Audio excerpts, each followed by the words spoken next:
अगर आपका बच्चा 13 साल से ज़्यादा का है तो देखिएगा कि उसमें चेंज आया होगा कि अब वो आपकी कोई भी बात मानने से मना करता है। वो अपनी मर्ज़ी का खाना चाहता है, पहनना चाहता है, सोना चाहता है, अपनी मर्ज़ी।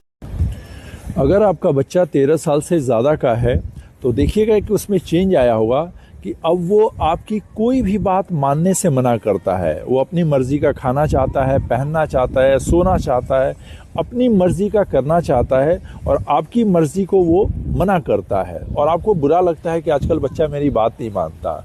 ये कोई बहुत बुरी बात नहीं है, मेरी भी बेटी ऐसा कर रही है। और इसको कहते हैं कि जब बच्चा टीन एज में जाता है तो अपने पावर को चेक कर रहा है।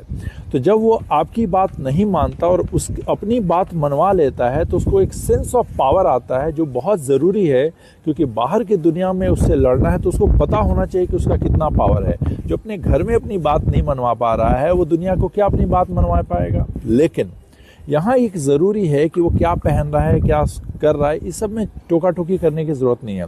मेरी बेटी भी ऐसा करी, लेकिन एक मैटर ऐसा आया कि उसने कहा कि नहीं मुझे ये करना है। मैंने कहा ये काम नहीं करना है। और पिछले 15-20 दिनों से वो लगातार मिसबिहेव, मतलब अलग तरह से बिहेव कर रही है। मैं बुलाता हूँ तो आती नहीं है, मुझे हग नहीं करती है। उसको लग रहा है कि ऐसा करने से मैं उसकी बात मान लूँगा। और मैंने कह दिया नो मतलब नो।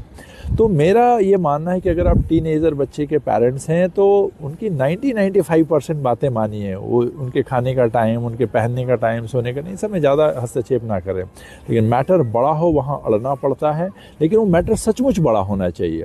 अब खाना नहीं खा रहा है, आपकी मर्जी, वो नहा नहीं रहा है या कपड़ा, इसके लिए नहीं टोका टोकी कीजिए। वो एक पावर उसको फील करने दीजिए। आप घर में उसको फील कराइए कि तुम बहुत पावरफुल हो, क्योंकि इसी सेंस ऑफ पावर और कॉन्फिडेंस को लेकर वो दुनिया से लड़ेगा। लेकिन मैटर जब बहुत बड़ा हो, जो लगता है कि उसके लिए ठीक नहीं है, उसके लिए ही सिर्फ लड़ना है। बाकी उसको जो मन है करने दीजिए।